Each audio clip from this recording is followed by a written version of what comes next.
जय Hind students. I hope कि आप सभी लोग स्वस्थ होंगे। आप सभी की प्रिपरेशन अच्छी चल रही होगी। आज हम बात करने वाले हैं यूपीपीसीएस मेंस 2023 के बारे में।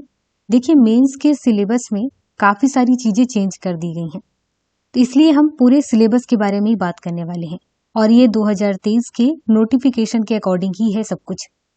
देखिए, प्रीलिम्स के बारे में ऑलरेडी जानकारी दे दी गई है। अगर आपने उस वीडियो को नहीं देखा हुआ है तो उसका लिंक इस वीडियो के डिस्क्रिप्शन बॉक्स में दिया हुआ है, चाहे तो आप देख सकते हैं। देखिए, इस बार यूपीपीसीएस के मेंस में 4 के बजाय 6 जीएस के पेपर होंगे और उसी का सिलेबस यूपीपीसीएस ने अपनी वेबसाइट पर अपलोड किया हुआ है।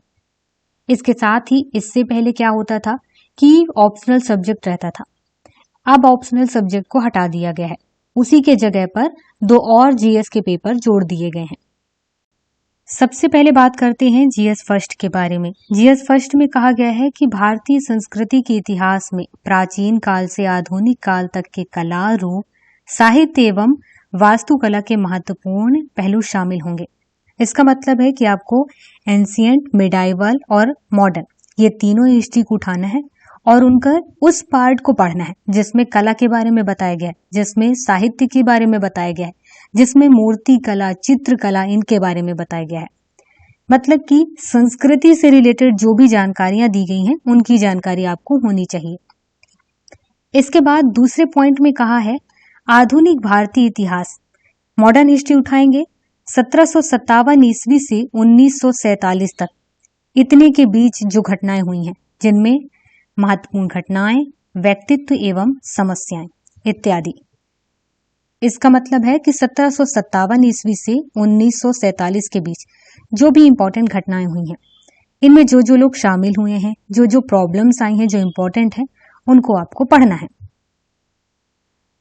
इसके बाद तीसरा क्या कहा गया है, स्वतंत्रता संग्राम से रिलेटेड कई अलग अलग चरण और देश के विभिन्न भागों से इसमें योगदान देने वाले जो महत्वपूर्ण व्यक्ति थे और उनका क्या योगदान रहा है, इसके बारे में बताना है। चौथा पॉइंट कहा गया है स्वतंत्रता के पश्चात देश के अंदर एकीकरण और पुनर्गठन, इसके बारे में इसकी जानकारी देना है। आपको पता होना चाहिए कि राज्य पुनर्गठन आयोग की स्थापना कब हुई, किस प्रकार से हुई, उसकी स्थिति क्या थी। मतलब ये है कि 1947 से लेकर के 1965 के बीच जो जो घटनाएं हुई हैं देश को एक बनाने के लिए, फिर से कौन कौन सी पुनर्गठन के लिए आयोग स्थापित किए गए थे, इनकी जानकारी हो। इसके बाद विश्व के इतिहास में 18वीं सदी से 20वीं सदी के मध्य तक की घटनाएं, ये पता होना चाहिए। वर्ल्ड हिस्ट्री आप उठाएंगे, वहां पर 18वीं सदी से 20वीं सदी के बीच कई सारी घटनाएं हुई हैं, उनके बारे में आपको जानकारी हो। जैसे कि फ्रांसीसी क्रांति 1789, औद्योगिक क्रांति के बारे में पता हो, विश्व युद्ध के बारे में पता हो, 2 बार विश्व युद्ध हुआ है, एक बार प्रथम विश्व युद्ध, दूसरी बार द्वितीय विश्व युद्ध, इनके बारे में जानकारी हो। राष्ट्रीय सीमाओं का पुनः सीमांकन, उपनिवेशवाद, उपनिवेशवाद की समाप्ति, राजनीतिक दर्शन शास्त्र जैसे साम्यवाद, पूंजीवाद, समाजवाद, नाजीवाद, फासीवाद, इन सब के बारे में आपको जानकारी हो। देखिए, वर्ल्ड हिस्ट्री जब आप उठाएंगे तो उसमें आपको ये सारी चीजें मिल जाएंगी। एक चीज यहाँ पर आपको बता दूं, जितने भी स्टूडेंट हैं जो सच में कुछ नया जानना चाहते हैं, तो वर्ल्ड हिस्ट्री जब पढ़ेंगे तो सच में उन्हें काफी इंटरेस्टिंग लगेगा, नई नई चीजें जानने को मिलेंगी, कहानी पूरा समझ में आएगा, तो आपको हर एक चीज बहुत ही अच्छे से समझ में आएगी, चीजें याद हो जाएंगी। एक बार पढ़िएगा जरूर। इसके बाद है भारतीय समाज और संस्कृति की मुख्य विशेषताएं। देखिए, इसे शॉर्ट में भी समझेंगे, पहले आप डिटेल पढ़ लें। देखिए, महिला समाज और महिला संगठनों की भूमिका, जनसंख्या तथा संबंधित समस्याएं, गरीबी और विकासात्मक विषय, शहरीकरण, उनकी समस्या और समाधान। इसके बाद उदारीकरण, निजीकरण, वैश्वीकरण का अभिप्राय पढ़ेंगे। इसके बाद इन्हीं 3 शब्दों का, उदारीकरण, निजीकरण, वैश्वीकरण, इसका भारत के अर्थव्यवस्था पर क्या प्रभाव पड़ा, ये जानेंगे। राज्य व्यवस्था और समाज संरचना पर प्रभाव, ये समझेंगे। इसके बाद सामाजिक सशक्तिकरण, सांप्रदायिकता, क्षेत्रवाद और धर्मनिरपेक्षता। इसके बाद विश्व के प्रमुख प्राकृतिक संसाधनों का वितरण है, जिसमें जल, मिट्टी और वन के बारे में पढ़ें। और ये तीनों शब्द जल, मिट्टी और वन को दक्षिण और दक्षिण पूर्व एशिया के बारे में स्पेशली ध्यान देना है, जिसमें भारत को और भी ज्यादा ध्यान देना है। भौतिक भूगोल की प्रमुख विशिष्टताएं, जिनमें भूकंप, सुनामी, ज्वालामुखी, चक्रवात, समुद्री जलधाराएं, पवन और हिम सरिताओं के बारे में पढ़ेंगे। इसके बाद भारत के सामुद्रिक संसाधन और उनकी संभाव्यता, मानव प्रवास में विश्व की शरणार्थी समस्या, भारत में और उपमहाद्वीप के संदर्भ में, तीनों पॉइंट पर आपको जानना होगा। सीमांत तथा सीमाएं, भारत की भी जानना है और पूरे उपमहाद्वीप और महाद्वीप के बारे में भी जानना है। जनसंख्याएं एवं अधिवास, इसके प्रकार, प्रतिरूप, नगरीकरण, स्मार्ट नगर, स्मार्ट ग्राम, इनके बारे में। ये चारों सब्जेक्ट जब आप पढ़ लेंगे तो आपकी सारी चीजें वैसे भी क्लियर हो चुकी होंगी। मतलब प्रीलिम्स की तैयारी आप कर ही रहे होंगे, चारों सब्जेक्ट पढ़ेंगे ही, तो आपको वहीं से समझ में आ जाएगा कि मेंस में ये जो पॉइंट हैं इसे आसानी से आप समझ पाएंगे। हाँ, लिखने की प्रैक्टिस आप अपने हिसाब से करेंगे। अब बात करते हैं GS2 के बारे में। GS2 में आपसे भारतीय संविधान, जिसमें ऐतिहासिक आधार, विकास, विशेषताएं, संशोधन, महत्वपूर्ण प्रावधान, आधारभूत संरचना, संविधान के आधारभूत प्रावधानों के विकास में उच्चतम न्यायालय की क्या भूमिका रही है, ये पूछा जाएगा। संघ एवं राज्यों के कार्य तथा उत्तरदायित्व, संघीय ढांचे से संबंधित विषय एवं चुनौतियां, स्थानीय स्तर पर शक्तियों और वित्त का हस्तांतरण और उसकी चुनौतियां। इसके बाद है केंद्र राज्य वित्तीय संबंधों में वित्त आयोग की भूमिका, शक्तियों का पृथक्करण, विवाद निवारण तंत्र और संस्थाएं, वैकल्पिक विवाद निवारण तंत्रों का उदय एवं उनका प्रयोग, भारतीय संवैधानिक योजना की अन्य प्रमुख लोकतांत्रिक देशों के साथ तुलना। इसके बाद संसद और राज्य विधायिका में उसकी संरचना किस प्रकार से है, क्या काम करती है, इसका संचालन किस प्रकार से होता है, क्या शक्तियां हैं, क्या विशेष अधिकार हैं, इनसे संबंधित क्वेश्चन पूछे जाएंगे। इसके बाद कार्यपालिका और न्यायपालिका की संरचना, संगठन और कार्य, सरकार के मंत्रालय एवं विभाग से रिलेटेड। इसके बाद प्रभावक, समूह और औपचारिक अनौपचारिक संघ, शासन प्रणाली में उनकी भूमिका, जनहित याचिका जिसे हम PIL कहते हैं, इसके बारे में पूछा जाएगा। जन प्रतिनिधित्व अधिनियम की मुख्य विशेषताएं, विभिन्न संवैधानिक पदों पर नियुक्ति, शक्तियां, कार्य एवं उनके उत्तरदायित्व। इसके अलावा सांविधिक, विनियामक एवं विभिन्न अर्धन्यायिक निकाय, नीति आयोग, इसके अलावा जो उनकी विशेषताएं हैं इसके बारे में पता हो। इसके बाद है सरकारी नीतियों और विभिन्न क्षेत्रों में विकास के लिए हस्तक्षेप, उनके अभिकल्पन, कार्यान्वयन के मुद्दे एवं सूचना संचार प्रौद्योगिकी, विकास प्रक्रियाओं में गैर सरकारी संगठनों की भूमिका, स्व सहायता समूह, विभिन्न समूह एवं संघ, अभिदाता, सहायता संस्थाएं, संस्थागत एवं अन्य अंशधारक। इसके बाद केंद्र एवं राज्यों द्वारा जनसंख्या के अति संवेदनशील वर्गों के लिए कल्याणकारी योजनाएं और इन योजनाओं के कार्य, निष्पादन, अति संवेदनशील वर्गों की रक्षा एवं बेहतरी के लिए गठित तंत्र, विधि संस्थान एवं निकाय, इसके बारे में। इसके बाद स्वास्थ्य, शिक्षा, मानव संसाधनों से संबंधित सामाजिक क्षेत्र, सेवाओं के विकास एवं प्रबंधन से संबंधित विषय। इसके बाद गरीबी और भूख से संबंधित विषय एवं राजनीतिक व्यवस्था के लिए इनका निहितार्थ, शासन व्यवस्था, पारदर्शिता, जवाबदेही के महत्वपूर्ण पक्ष जिनमें ई-गवर्नेंस आता है, उनका अनुप्रयोग, मॉडल, सफलताएं, सीमाएं, संभावनाएं, नागरिक चार्टर, पारदर्शिता, जवाबदेही, संस्थागत, इनके उपाय, इनके बारे में पता होना चाहिए। इसके बाद लोकतंत्र में उभरती हुई प्रवृत्तियों के संदर्भ में सिविल सेवाओं की भूमिका, भारत एवं अपने पड़ोसी देशों से उसके अपने जो संबंध है उसके बारे में, द्विपक्षीय, क्षेत्रीय और वैश्विक समूह और भारत से संबंधित और भारत के हितों को प्रभावित करने वाले करार। इसके बाद भारत के हितों एवं अप्रवासी भारतीयों पर विकसित तथा विकासशील देशों के नीतियों तथा राजनीति का प्रभाव क्या रहेगा। इसके बाद महत्वपूर्ण अंतर्राष्ट्रीय संस्थान, संस्थाएं और मंच जिसमें उनकी संरचना, अधिदेश या उनके कार्य के बारे में पता हो, क्षेत्रीय, राष्ट्रीय और अंतर्राष्ट्रीय महत्व की समसामयिकी घटनाएं। देखिए ये पूरा पढ़ने के बाद तो कोई भी बोर हो जाएगा, लेकिन आपको यहाँ पर शॉर्ट में बताती हूँ। देखिए लक्ष्मीकांत आप लीजिएगा और उसमें से सारी चीजें पढ़ना, पॉलिटी की लगभग हर एक चीज वहां से क्लियर हो जाएगी। और यहाँ पर जितने सारे पॉइंट बताए गए हैं आपका वहां से क्लियर हो जाएगा। यहाँ पर ये सारे कठिन कठिन वर्ड लिखे हुए हैं, बट ऐसा है नहीं। आप जब पूरे पॉलिटी को अच्छे से समझ लेंगे, लक्ष्मीकांत ले लेना, अच्छे से समझ लेना, आप लगभग ये सभी पॉइंट को आसानी से समझ पाएंगे। आपको पता होगा कि पॉलिटी में कहाँ पर से इसको पूछा गया है और ये पूछना क्या चाह रहा है। आपको पॉलिटी में से जैसे कि संसद, राष्ट्रपति, विधानसभा, विधानमंडल, फिर ग्राम पंचायत, ये स्थानीय निकाय, इनके बारे में लगभग सब कुछ आपको जब पता होगा तो ये सारे सवालों के जवाब आप दे पाएंगे। बाकी जो सारी चीजें इसमें लिखी हुई हैं वो करंट अफेयर से हैं।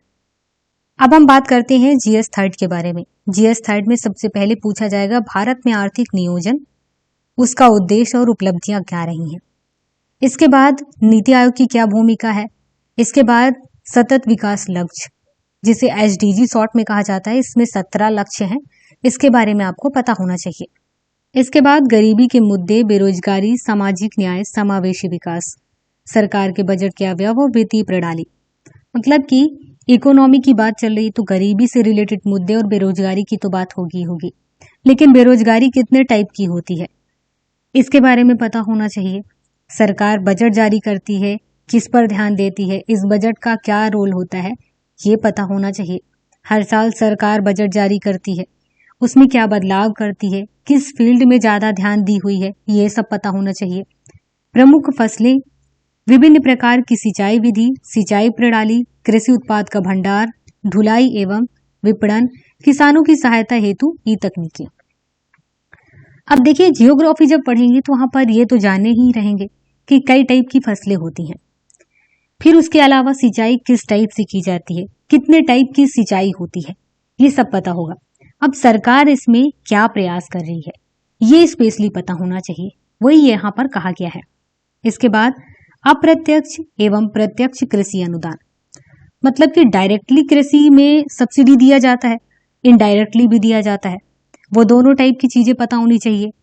फिर उसके बाद न्यूनतम समर्थन मूल्य, इससे जुड़े जो मुद्दे हैं उनके बारे में पता हो। वर्तमान में प्रेजेंट में जो ये मुद्दे चल रहे हैं वो क्या है, ये पता होना चाहिए। इसके बाद सार्वजनिक वितरण प्रणाली, जिसे पीडीएस कहते हैं, इसका क्या उद्देश्य है, किस प्रकार से काम कर रहा होता है, इसके बारे में पता हो। फिर बफर भंडार के बारे में पता हो। कृषि की जो अपनी तकनीकी है उसमें क्या अभियान चलाए जा रहे हैं, इसके बारे में पता हो। इसके बाद है भारत में खाद्य प्रसंस्करण और उससे संबंधित जो उद्योग हैं उसके बारे में पता हो, जैसे कि फसाई के बारे में पता हो, किस टाइप से काम कर रही होती है, ये भी पता होना चाहिए। और खाद्य प्रसंस्करण से रिलेटेड कई सारे नियम भी हैं, उनके बारे में भी पता होना चाहिए। कैसा काम करता है ये, कहाँ पर इसके लिए जो जगह है निर्धारित किए गए हैं, ये पता होना चाहिए।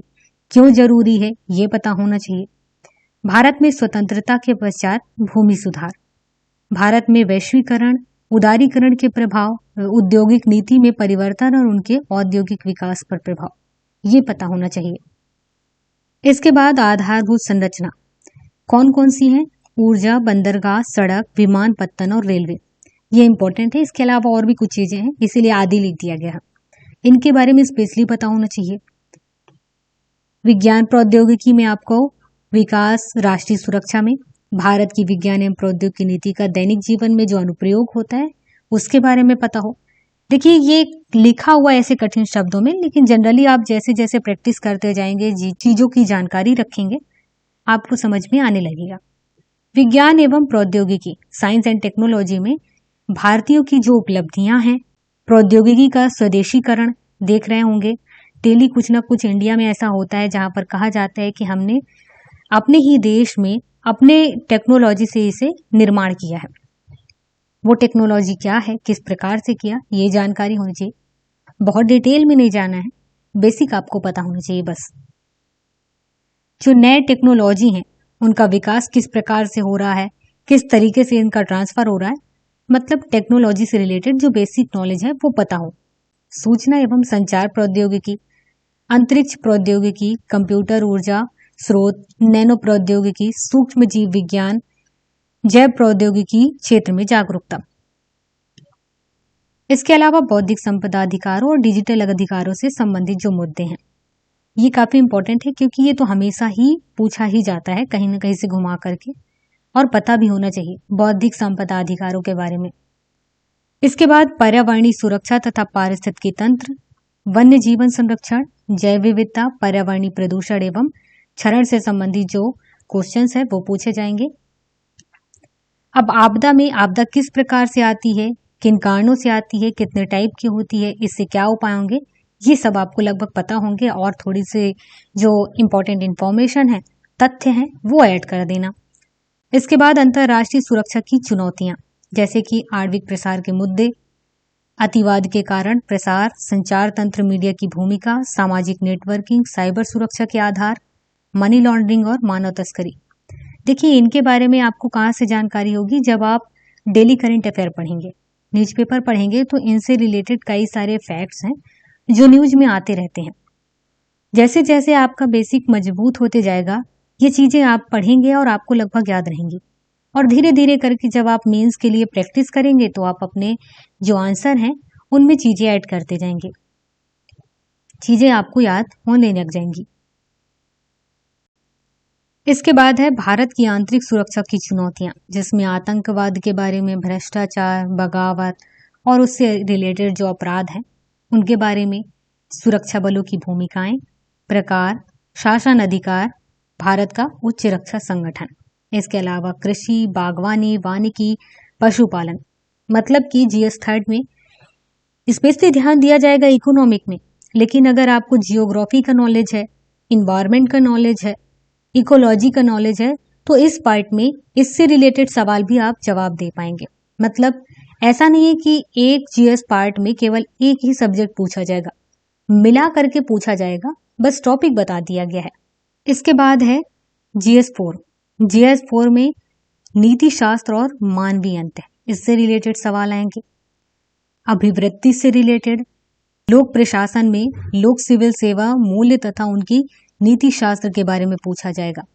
इसके बाद शासन व्यवस्था में ईमानदारी, यहाँ पर केवल हेडलाइन के माध्यम से इसलिए बताया जा रहा है ताकि आप जब लोक नीति या एथिक्स की बुक लेंगे तो आपको पूरा पढ़ना होगा, उसे समझना पड़ेगा। और यहाँ पर जो शब्द लिखे हुए हैं ये टोटली वैसा ही बुक में नहीं है, उसे आप अंदर से डीपली जब आप समझेंगे उसके बाद यहाँ पर लिखे शब्दों का मतलब आप समझ पाएंगे। तो यूँ समझ लीजिए, शासन व्यवस्था से रिलेटेड सवाल आएंगे जिसमें ईमानदारी से रिलेटेड, पारदर्शिता होनी चाहिए, भ्रष्टाचार नहीं हो, अगर होता है तो किस प्रकार से इससे हटा जा सकता है, इससे रिलेटेड कई सारी नैतिक अनैतिक वाली बातें रहेंगी जो आपको एथिक्स में ही सीखना होगा। जब आप एथिक्स पढ़ेंगे तो वहां पर आपको समझ में आ जाएगा। बस केस स्टडी इंपॉर्टेंट है, केस स्टडी किसी भी टाइप से दिया जा सकता है। जैसे कि कुछ केस स्टडी में आपसे कहा जा सकता है कि आप आईएएस अधिकारी हैं या आप आईआरएस अधिकारी हैं, कोई पोस्ट दे दिया जाएगा, कुछ परेशानियां दे दी जाएंगी, सॉल्व करने को कहा जाएगा, इस टाइप से केस स्टडी होते हैं। अब बात करते हैं जीएस 5 के बारे में। इसमें टोटली उत्तर प्रदेश के बारे में ही पूछा जाएगा, लेकिन उत्तर प्रदेश की क्या क्या चीजें पूछी जाएंगी उस पर ध्यान देते हैं। देखिए, यूपी का इतिहास आना चाहिए, जिसमें आपसे सभ्यता, संस्कृति, प्राचीन नगरों के बारे में पूछा जाएगा। इसके अलावा वास्तुकला से रिलेटेड सवाल आएंगे, जिसमें उसका रखरखाव किस प्रकार से होता है, संग्रहालय किस प्रकार से होता है, इन सब के बारे में पूछा जाएगा। स्वतंत्रता संग्राम में 1857 से पहले और उसके बाद उत्तर प्रदेश का क्या योगदान रहा है। इसके बाद उत्तर प्रदेश से जो स्वतंत्रता सेनानी रहे, जो काफी प्रसिद्ध रहे, उनके नाम के बारे में पता हो, उनकी थोड़ी सी जो जीवनी है उनके बारे में पता हो, उनके व्यक्तित्व के बारे में पता होना चाहिए। इसके बाद उत्तर प्रदेश में जो ग्रामीण एरिया है, शहरी एरिया है और जनजाति एरिया, इनसे रिलेटेड कई सारे मुद्दे होते हैं जो उनके स्ट्रक्चर से रिलेटेड हो सकते हैं, फंक्शन से रिलेटेड हो सकते हैं, संगीत, लोक नृत्य से रिलेटेड, लैंग्वेज से रिलेटेड, तो आपको उस पर ध्यान देना होगा। इसके बाद उत्तर प्रदेश की राज्य व्यवस्था के बारे में पता हो, जिसमें शासन प्रणाली किस प्रकार से चलती है, राज्यपाल, मुख्यमंत्री, मंत्री परिषद, विधानसभा, विधान परिषद, इनके बारे में पता हो। इनके बारे में जब आप पढ़ेंगे ना तो ये केवल संख्याओं को लेकर के बदल सकता है। देखिए, जब पॉलिटी पढ़ेंगे तो उसमें राज्य या स्टेट से रिलेटेड जो शासन व्यवस्था है वो भी आप पढ़ेंगे। उत्तर प्रदेश की क्या चीजें उसमें ऐड करनी है कि जैसे कि जो विधानसभा है, विधानसभा की जो सदस्य हैं उनकी संख्या कितनी है उत्तर प्रदेश में, ये ऐड करना है। इसके अलावा अध्यक्ष वर्तमान समय में, पुराने समय में जो काफी जिनका नाम रहा है वो क्या थे, कुछ मुद्दे जो यूपी से रिलेटेड रहे हैं, काफी इंपॉर्टेंट है, उन पर ध्यान देना है। ये इंपॉर्टेंट है। बाकी आप जब लक्ष्मीकांत पढ़ेंगे तो वहीं पर आपकी सारी चीजें क्लियर हो जाएंगी। इसके बाद उत्तर प्रदेश में लोक सेवाएं, लोक सेवा आयोग, लेखा परीक्षा, महान्यायवादी, उच्च न्यायालय और उसका अधिकार क्षेत्र। ये भी पॉलिटी पढ़ेंगे जब आप लक्ष्मीकांत, तो वहीं से आप। इसके बाद उत्तर प्रदेश विशेष राज्य चयन मानदंड, राजभाषा, संचित निधि, आकस्मिक निधि, राजनीतिक दल एवं राज्य निर्वाचन आयोग, ये भी कंप्लीट है। बस राज्य निर्वाचन आयोग जब आप पढ़ेंगे, लोक सेवा आयोग पढ़ेंगे, तो उत्तर प्रदेश का जो स्पेशली है वो आपको पढ़ना होगा। इसके बाद उत्तर प्रदेश में स्थानीय स्वशासन, शहरी एवं पंचायती राज, लोक नीति, अधिकार संबंधी जो मुद्दे हैं, ये उत्तर प्रदेश का ही आपको पढ़ना है। इसके बाद सुशासन, भ्रष्टाचार निवारण, लोकायुक्त, सिटीजन चार्टर, इसके अलावा ई गवर्नेंस, सूचना का अधिकार, समाधान योजना, इनके बारे में पता हो। उत्तर प्रदेश में भूमि सुधार और इसका प्रभाव क्या है। इसके बाद उत्तर प्रदेश में जो सुरक्षा से जुड़े मुद्दे हैं, इनके बारे में आपको पता होना चाहिए। देखिए, सुरक्षा से जुड़े मुद्दे कुछ भी हो सकते हैं, तो उसके बारे में तो पता हो ही, जैसे कि साइबर सुरक्षा की बुनियाद, नियम, काले धन को वैध बनाना, इनकी रोकथाम किस प्रकार से की जा सकती है, कई अलग अलग टाइप की सुरक्षा बल और एजेंसियां, उनके बारे में पता हो। सीमावर्ती क्षेत्रों में जो सुरक्षा चुनौतियां हैं, उनका प्रबंधन किस प्रकार से हो सकता है, किस टाइप से अपराध होते हैं, आतंकवाद से संबंधित कुछ चीजों के बारे में आपको पता हो। इसके अलावा उत्तर प्रदेश में कानून व्यवस्था एवं नागरिक अधिकार सुरक्षा, इसके बारे में पता हो। स्वास्थ्य और चिकित्सीय मुद्दे, शिक्षा प्रणाली, भारत के विकास में उत्तर प्रदेश की क्या भूमिका है। उसके अलावा करंट अफेयर, ये आपको पता हो। करंट अफेयर तो आपको डेली ही पढ़ना है, वो तो ध्यान से पढ़ना ही पढ़ना होगा आपको। इसके अलावा जल शक्ति मिशन, ये काफी चर्चा रहा है, 2018 से लेकर के 2023 तक काफी चर्चा में रहा है, तो ये ध्यान देना ही होगा। और अन्य केंद्रीय योजनाएं और उनका क्रियान्वयन। उत्तर प्रदेश में गैर सरकारी संगठन जो एनजीओ हैं, उनसे रिलेटेड जो मुद्दे आते रहते हैं, उनका योगदान किस प्रकार से है, ये है तो क्या प्रभाव पड़ता है, और ये नहीं होंगे तो क्या प्रभाव पड़ेगा, इसके बारे में पता हो। इसके अलावा पर्यटन से रिलेटेड कुछ मुद्दे हैं, और पर्यटन में और क्या क्या नया किया जाना चाहिए, क्या संभावनाएं पैदा होती हैं जिससे सरकार को फायदा होगा, इस पर ध्यान देना है। ये आपको कई सारे आर्टिकल्स के माध्यम से पता चल सकता है। जब आप न्यूज़पेपर पढ़ेंगे तो कई सारे विशेषज्ञ हैं जो आर्टिकल लिखते हैं, तो आपको वो पढ़ते रहना होगा। अब बात करते हैं GS 6, इसमें क्या क्या पूछा जाएगा। तो उत्तर प्रदेश से रिलेटेड जो आर्थिक परिदृश्य है, इकोनॉमी से रिलेटेड जो चीजें हैं, उन पर ध्यान देना है। इकोनॉमिक में जैसे कि अर्थव्यवस्था, राज्य का बजट की जो मुख्य विशेषताएं हैं, उनके बारे में पता हो। शॉर्ट में ये समझिए कि आप जब इकोनॉमिक पढ़ेंगे इंडिया के लेवल का, तो आपको इंडिया के लेवल के पढ़ने के बाद ये ध्यान देना है कि उत्तर प्रदेश में क्या चल रहा है, उत्तर प्रदेश में इकोनॉमिक लेवल पर क्या नियम बनाए गए हैं, जैसे कि व्यापार, वाणिज्य और उद्योग है, इनसे रिलेटेड क्या नए नियम है, वहां क्या फॉलो किया जाता है, ये पता होना चाहिए। शॉर्ट में यही है चीजें। जब आप इंडिया लेवल का पढ़ें तो बस उसी में ये देख लें कि उत्तर प्रदेश में क्या नया है, उत्तर प्रदेश में क्या ध्यान दिया जा रहा है। इसके अलावा सरकार द्वारा क्या कल्याणकारी योजनाएं निकाली जा रही हैं, क्या परियोजनाएं हैं, किस प्रकार से यहाँ पर जनता के विकास के लिए क्या और अलग अलग प्लान्स निकाले जा रहे हैं, कौशल विकास पर ध्यान दिया जा रहा है तो किस प्रकार से। इसके अलावा कई अलग अलग मुद्दे हैं जो इन्वेस्टमेंट से रिलेटेड है, उनके प्रभाव के बारे में पता हो। जब आप इकोनॉमिक पढ़ेंगे और इकोनॉमिक के बेसिक जब आपका मजबूत होगा, तो जाकर के ये टॉपिक जो हैं आपके लिए इंटरेस्टिंग लगेंगे। बाकी सब्जेक्ट को देखें और इकोनॉमिक को देखें तो इकोनॉमिक को समझने के लिए ना थोड़ा ज्यादा एफर्ट लगाने की जरूरत पड़ती है, तो वो आपको करना होगा। देखिए, सिविल सर्विस एग्जाम हो या फिर स्टेट पीसीएस, मेहनत तो सभी में करनी होती है, तो आपको यहाँ पर भी करनी होगी। इसके अलावा उत्तर प्रदेश की लोक वित्त एवं राजकोषीय नीति, कर एवं आर्थिक सुधार, एक जिला एक उत्पाद नीति, इसके अलावा नवीकरणीय ऊर्जा, गैर नवीकरणीय ऊर्जा, इनके बारे में, जनसांख्यिकी, जनसंख्या और जनगणना के बारे में। देखिए, ये तो प्रीलिम्स में भी पूछा जाता है। कृषि का व्यावसायीकरण, कृषि फसलों का उत्पादन, इसके अलावा नवीन वानिकी नीति, कृषि एवं सामाजिक वानिकी, कृषि विविधता एवं कृषि की समस्याएं एवं उनका समाधान।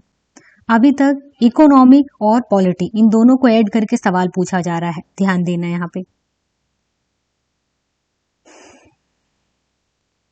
इसके अलावा कई अलग अलग क्षेत्रों में विकास की जो सूचकांक है वो पता हो। इसके अलावा उत्तर प्रदेश का भूगोल जिसमें भौगोलिक स्थिति, इसके अलावा जो इसकी संरचना है, जलवायु, सिंचाई, खनिज, अपवाह प्रणाली मतलब कि नदियां नदियां बहती हैं उनके बारे में पता हो, वनस्पतियों के बारे में पता हो। इसके अलावा राष्ट्रीय उद्यान और वन्यजीव अभ्यारण्य के बारे में पता हो उत्तर प्रदेश के लेवल का। इसके अलावा है परिवहन तंत्र, औद्योगिक विकास, शक्ति, संसाधन एवं अधोसंरचना, इनके बारे में पता हो। इसके अलावा है प्रदूषण एवं पर्यावरण के मुद्दे, प्रदूषण नियंत्रण परिषद एवं उनके कार्य, प्राकृतिक संसाधन, मृदा, जलवायु, वन, खास मैदान, आर्द्र भूमि, ये सारी चीजें आप जियोग्राफी में पढ़ेंगे इंडिया के लेवल का। उसमें बस ध्यान देते जाना है, उत्तर प्रदेश में क्या चल रहा है उसी को हाईलाइट करते हुए जाना है और उसी को रिवीजन भी करना है। जलवायु परिवर्तन, मौसम पूर्वानुमान से संबंधित मुद्दे, देखिए यहाँ पर उत्तर प्रदेश लिखा हुआ है लेकिन भारत में जो चल रहा है लगभग वही चीजें यहाँ पर भी फॉलो होंगी। हाँ, जैसे कि जलवायु में अगर उत्तर प्रदेश में स्पेशली कुछ और भी चीजें चेंज हो रही हैं वो आपको ध्यान देना है। इसके अलावा अधिवास, पारिस्थितिकी तंत्र, इसके अलावा साइंस एंड टेक्नोलॉजी से रिलेटेड कुछ मुद्दे हैं उन पर ध्यान देना है। मत्स्य, अंगूर, रेशम, फूल, बागवानी, पौधे उत्पादन और उत्तर प्रदेश के विकास में इनका क्या प्रभाव है, ये टॉपिक आपको ध्यान देना होगा। यहाँ पर लिखा हुआ है जैसे कि मछली उत्पादन के लिए, अंगूर उत्पादन के, रेशम, बाग, फूल, तो ये स्पेशली लिखा हुआ है तो इन पर ज्यादा ध्यान देना हो। जहां पर नाम दे दिया जाए ना तो वहां पर ध्यान दें, स्पेशली आपको उस पर फोकस करना ही होगा कि उससे सवाल तो आ ही सकते हैं। उत्तर प्रदेश के विकास में सार्वजनिक एवं निजी साझेदारी को प्रोत्साहित करना, प्राइवेट सेक्टर, पब्लिक सेक्टर, इन पर ध्यान देना। तो यूपी पीसीएस का जो न्यू सिलेबस है उसकी जानकारी आपको दे दी गई है। देखिए ध्यान से समझना, आपको 4-5 सब्जेक्ट पर अपना फोकस रखना है। पहला है हिस्ट्री, दूसरा है जियोग्राफी, तीसरा है पॉलिटी, चौथा है इकोनॉमिक, पांचवा है साइंस प्लस इकोसिस्टम। ये 4-5 सब्जेक्ट को ध्यान से समझ लीजिए। बेसिक आप अपना मजबूत कर लें, उसके बाद इंडिया के लेवल का या फिर यूपी के लेवल का कहीं पर भी पूछता है उस हिसाब से आप पढ़ लें। देखिए आपको कोई भी दिक्कत आती है, कुछ भी चीजें समझ में नहीं आ रही हैं तो कमेंट बॉक्स में पूछ सकते हैं, नहीं तो पर्सनली हमारे इंस्टाग्राम पर आप पूछ सकते हैं। इंस्टाग्राम का लिंक वीडियो के डिस्क्रिप्शन बॉक्स में दिया हुआ है।